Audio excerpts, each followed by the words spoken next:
Losing reveals what doesn't matter. Whether we're looking at the wrong metric or a wrong hire, losing shines that light on those cracks in order to get to this level of clarity. Number one is okay, this is what I need to do to be successful. Rishi Rana is CEO over at Cyara, a tech veteran who led global product over at Microsoft and once shared the stage even with Bill Gates. And in this conversation today, he reveals the exact mindset that every ambitious leader needs to hear. How did you rewire your team to speak CEO? we own the outcome. You have to look at the bigger goal, think proactively, how to deliver that business impact. That's how you speak CEO. You really encouraged everyone to ditch talking about features and start talking about enterprise clients. This was last year. In a year? We did 64 new logos, yes.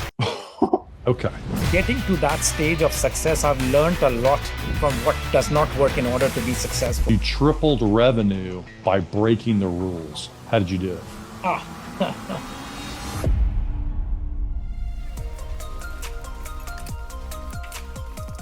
Hey there, and welcome back to Lead the Team. Rishi Rana isn't a household name yet, but he should be. He's the CEO over at Cyara, a tech veteran who led global product over at Microsoft and once shared the stage even with Bill Gates. Yes, that Bill Gates. But what makes him truly different? Well, he's the kind of leader who turns chaos into clarity, scaling revenue 3x and EBITDA from 1% to 40%. And in this conversation today, he reveals the exact mindset, strategies, and risk that every ambitious leader needs to hear before their big next test. Rishi, welcome to Lead the Team, sir. Thank you, Ben. Thank you for the intro. So how can sports build a CEO? A great question, Ben. Look, I was still am an avid fan of all types of sports. Growing up, I did my high school in India before I came over to the US, and I think went to Texas A&M actually. But growing up, I was an avid runner and an avid cricket player. In fact, my coach at that time used to tell me that, hey, today I'm playing for the state that I was in. I would play for India tomorrow if I continue with my passion, with my rigor that I need to now.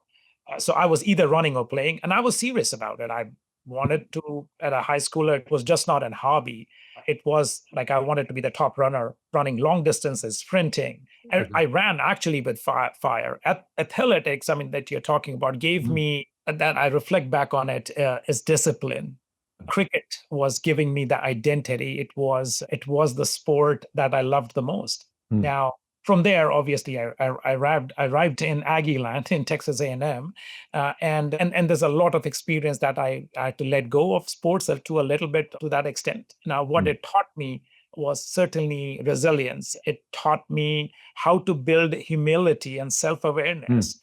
Failures in games, failures when I was not able to win certain races as well, taught me to shut up and learn, and that made me stronger. So that's one. I think I talked about resilience. I think Yeah.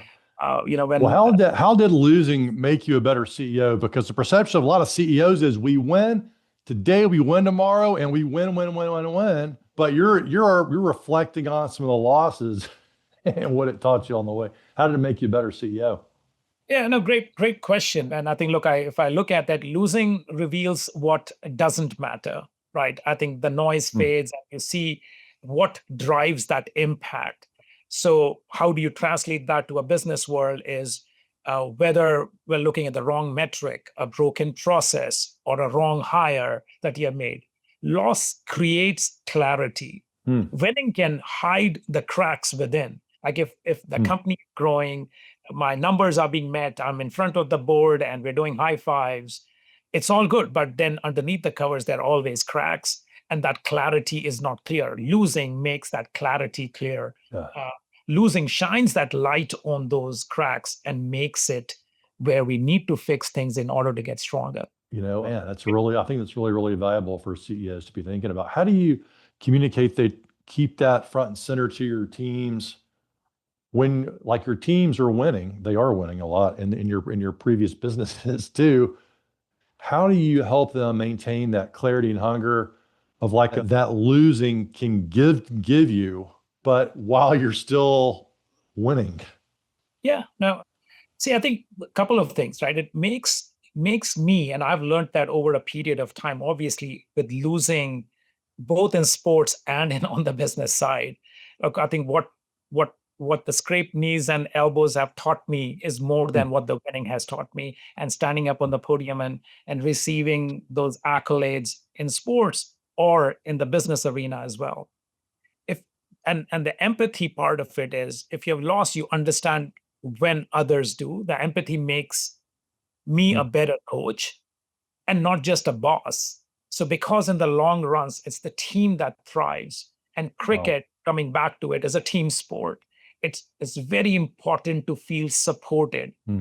and not judged. I still remember, I was in middle school and getting into high school at that cusp, and I was drafted into the high school team where there were seniors and obviously people much stronger than I was in throwing the ball and hitting from the bat as well. But I Hmm. was drafted and I did not perform while I was pitching in one of the games, and one of the seniors who was the captain of the team at that time continued to invest in me in the next game and said, I'm going to again open the pitching. And and it's a surprise to me that why would you pick on me? And that's when I felt supported and not Hmm. judged, because one game, if I did bad, it does not mean I have to repeat it. But if he would not have supported me, you know what, it would have been a different decision in my life. Maybe I would have thought that, hey, you know what, I'm not made for this game, or otherwise. Hmm.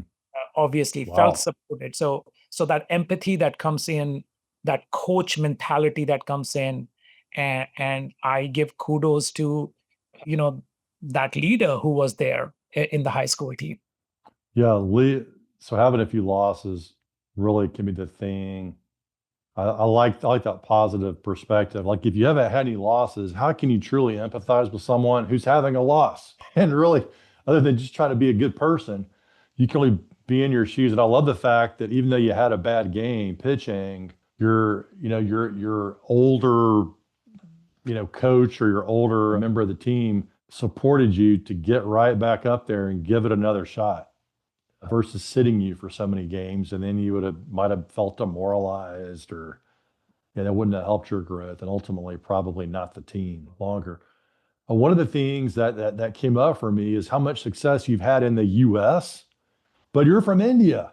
You grew up in a different culture, a different. I mean, it's different, right? And you come over here, and then next thing you know, you're sharing a stage with Bill Gates. So, what was that journey like? And how did you, or what were some of the keys for you in terms of your adaptability, learning on the fly to be able to, achieve that success in a different culture? Yeah, yeah. No, look, I think my first 6 months in Texas A&M was very tough. I can say that when I landed up here from doing my high school in India and coming over here for that education that I Hmm. was dreaming about. And look, I'd come to US as a tourist with my parents and family a couple of times, right? You know, being a tourist, you think you know about the country until you end up living in the country, Yes. right? So, Yeah. And your success is dependent upon, hey, we're not having a great trip. I'm here to be a successful leader. I got to figure this out. yeah, I mean, and that, I think, look, I think coming again on that, arriving at Aggie land, I learned quickly how to adapt even to the basics of English. I was brought up in an English speaking school, so English was not as it is a second language, but it was not foreign language to Hmm. me from that angle. So, but then there are nuances of the way English is spoken, certainly in America, versus how it was from what I was taught in India was very different. So I was quickly able to adapt, ask questions, like asking questions as a parameter. Sometimes in the Indian culture, asking questions is not considered good. It's considered at times disrespectful Mm. if you're asking it to your elders. So how do you get to that? I think adapting myself towards it, asking those questions, building those Mm. bridges. Every time I was taught that or learned that, it gave me that humility, but it also gave me the resilience, also the relationships that I built. after that first tough 6 months, I still remember calling my parents and saying, I said, maybe I made a wrong decision coming to Texas A&M, and but it shaped me for what my leadership style is today as well. Hmm. I feel because it is from that learning part of it, learn it all, not know it all, always had playing hard, playing fair as my key sort of mindset from a Okay. sports perspective, but making sure that I take the stride, I give it all I have, and not just give up midway through because I've had some tough losses, etc. And what was it like being on stage with Bill? I mean, it was daunting. Let me say that. Bill Gates, daunting? Surely not. Well, yeah, and we were launching our Office Developer Edition long time ago, and I was the product manager, program manager who was demoing that portion of it. So it was, but you know what? The moment I got that chance, I never said no. I said to my my executive at that time that I'm going to do it and I'm going to give it my best shot. I prepared for 3 months. I'd done maniacal focus towards Mm. precisely each and every aspect of it. But then it was a product that I had worked on for over a year and a half, created that product. A lot of it was my brainchild. So demoing it to the crowd, obviously along with Bill on the side, was, while daunting, was exhilarating as well. Humongous learning experience, humongous, on types of areas, how succinct one needs to be, how should I say macro level one needs to be, but at the Mm. same time having the details should there be questions from the crowd, making sure that you're answering to those as well. So would you qualify your time on stage with Bill Gates as a success? Short, yes. I if I reflect back upon it, I say I could have done better. Much more, I think I've spent a lot of years since then, and I wish I knew what I knew then, is all I can say. And that's why you're here today on Lead the Team to share your message with the younger generation. Yeah, yeah. They're a big moment because you're going to be sharing your message today with people that'll be on stage doing the demos for your team, Rishi. And they're like, okay, this is what I need to do to be successful on stage with Rishi now. Yep. Yeah. Well, Well, see, look, I think the first thing that I do, there are three principles that I work with in my personal and my professional life, right? I think I believe in those three pillars that ground me as well, and that makes the basic fundamentals of my, again, professional personal life. That's transparency, honesty, and accountability. I mean, those are my three pillars. Within those three pillars, I powerful. want to make sure that there is trust that is going to be built between the teams. It is accelerating the decision making, and number Mm. three, sort of making sure that accountability is driven and that operational excellence comes in. Accountability, I drive it with my kids as well. Hey, if there is a task that needs to be done, or there are chores in the household that needs to be performed, there is accountability. You're accountable for it. You can do it, great. You cannot do it, you raise your hand and you say, no, I need help. Hey, you got to live it. It can't be just, hey, this is what I do at work. This is what I do in my personal life. That's a heck of a lot easier if there's congruency and alignment between that. So I like that. Shout out to Rishi's family. So let's talk about, how did you rewire your team to speak CEO? I know this is something that you've been working on with your company in the past and even today, and it's achieved a lot of success. So let's deliver on that for the listeners. Yeah, look, I think a couple of things. I firmly believe in we have to learn it all and not know it all. Certainly, Hmm. two professions. One is healthcare. Doctors have huge respect. My daughter is becoming a doctor, so hence I think huge respect. You have to learn it all the time. And certainly in Hmm. this day and age, with all the changes that we are seeing with generative AI, the LLMs, the large learning models that are coming in, disrupting how things are. Everybody has to learn it all and not know it all. So there is never an end to learning. I did not know this 25 years ago when I was in Texas A&M. I thought I'll get a degree and my learning would be over and I don't have to study that hard. But no, It was just beginning. it was just the beginning of it. So continuously learn, asking thoughtful questions again, and staying flexible. So that's Hmm. number one. Number two, good or bad, we own the outcome, not just in entirety. When people come and explain problems, I often remind them, are you defining a problem, or are you defining a solution, or are you doing both? So you have to look at the bigger goal, Yeah. think proactively, how to deliver that business impact. If an executive, my board member, or an investor is asking from me a certain specific tactical item, I have to take a step back and say, what is the outcome? What is the intent behind it? What are they trying to drive? That's how you speak CEO. It's so easy in tech, especially to get mired down in these dang details. Yes. The minute things. Well, what's your timeline? What's this? What's it? And you're like, no, no, no. What are we doing? Like, what's the bigger impact? What's the bigger vision? Why does it matter? And if you show up in a CEO's office or you show up in your office or Bill Gates' office and you're in the details, they've lost you in 5 minutes. And it Yes. sounds like you've really.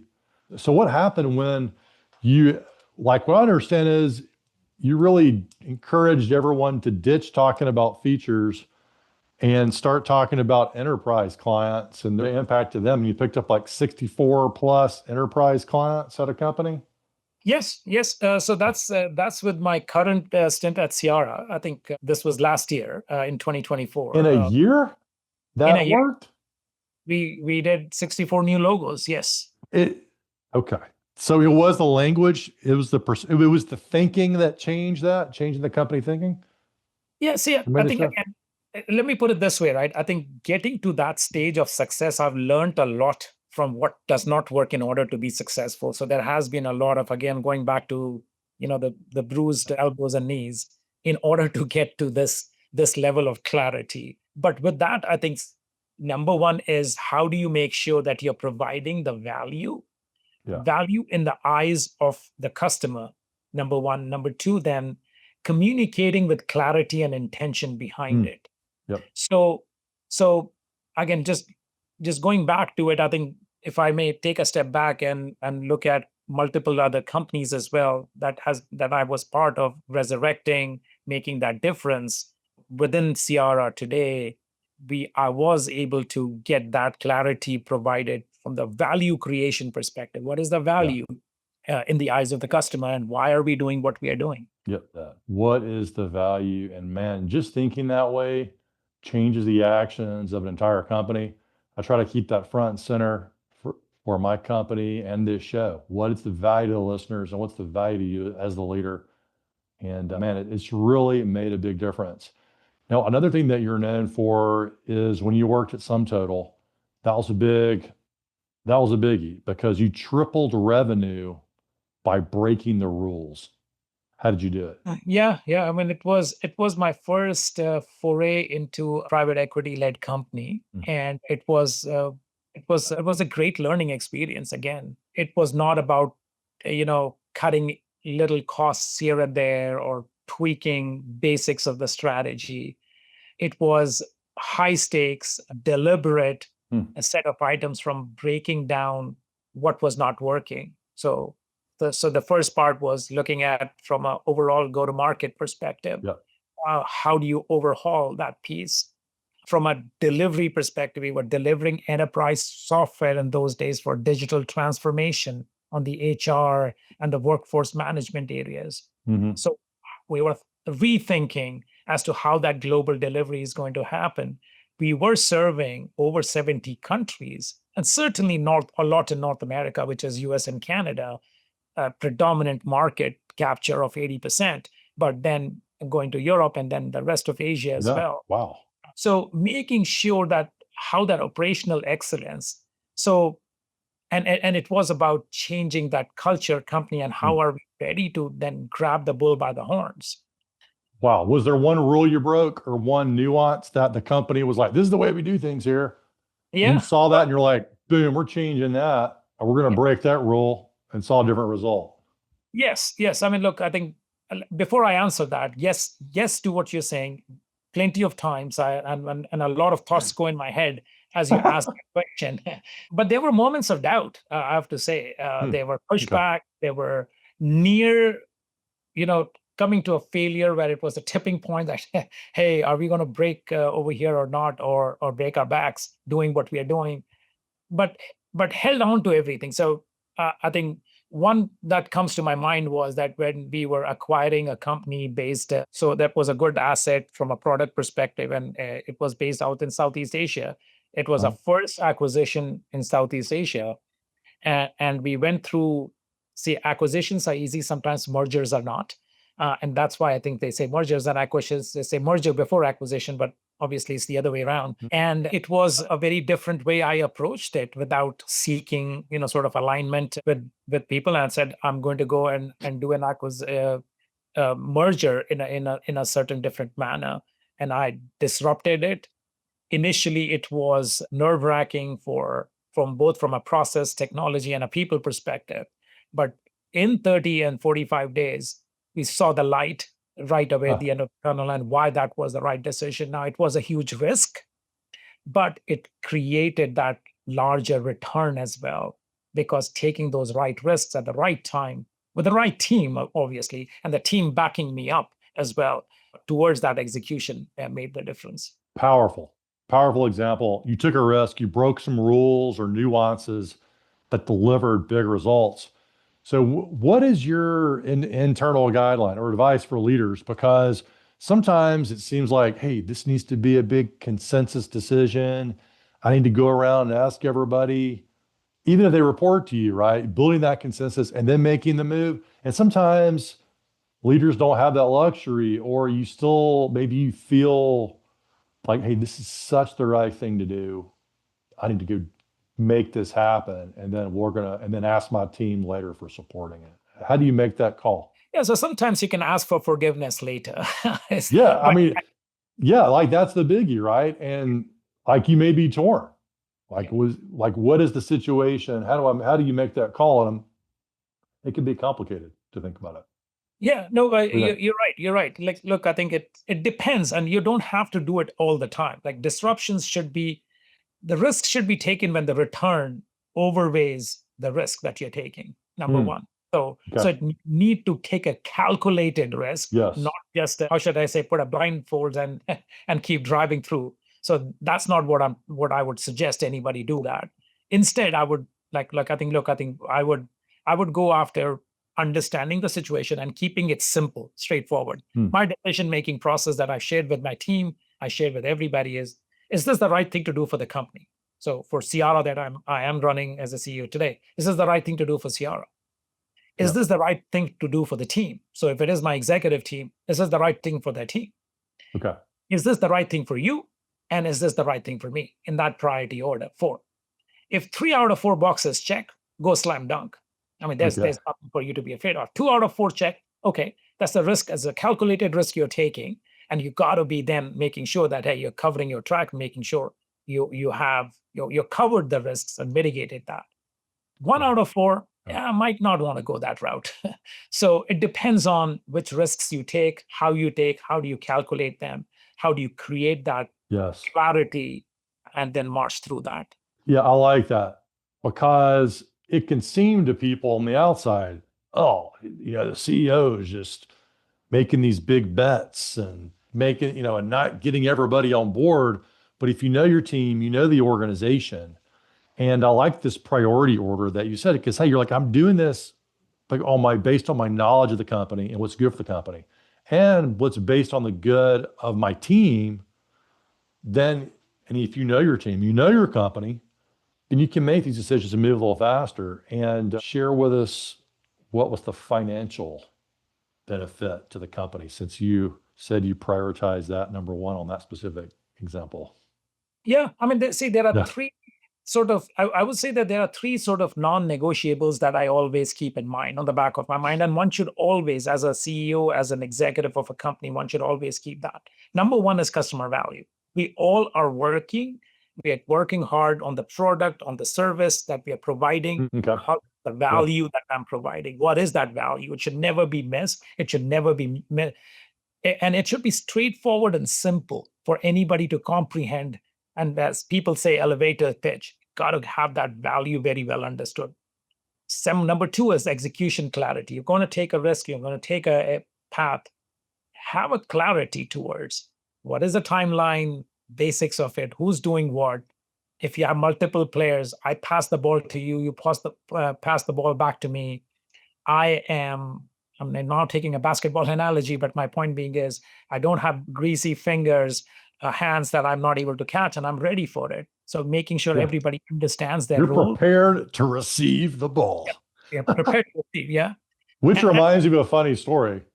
When I was in high school playing basketball, right before he went out, everybody's like, a guy was passing around, like they were like, it was the winter. People's hands were like, and legs were like chapped from the cold weather.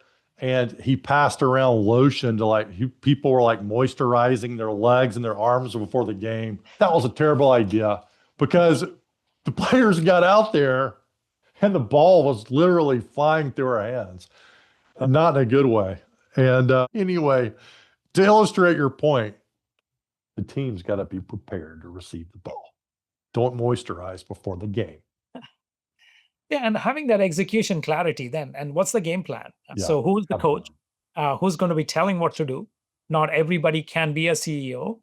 And I'm not saying from a title, but for that instance, for that project, that has to be who's calling the Yeah. shots. And you know Yep. your game, and that's it. And everybody plays their game, put their A game in. You don't need 5 Michael Jordans from that angle. You can have the topmost B team players, and you can still win a game.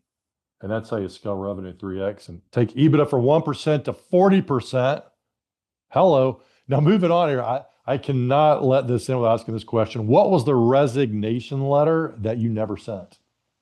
Yeah, yeah. I mean, it was a tough time. So without naming the company, look, I think I joined the company running that business, which was bleeding in margin. Customers were frustrated.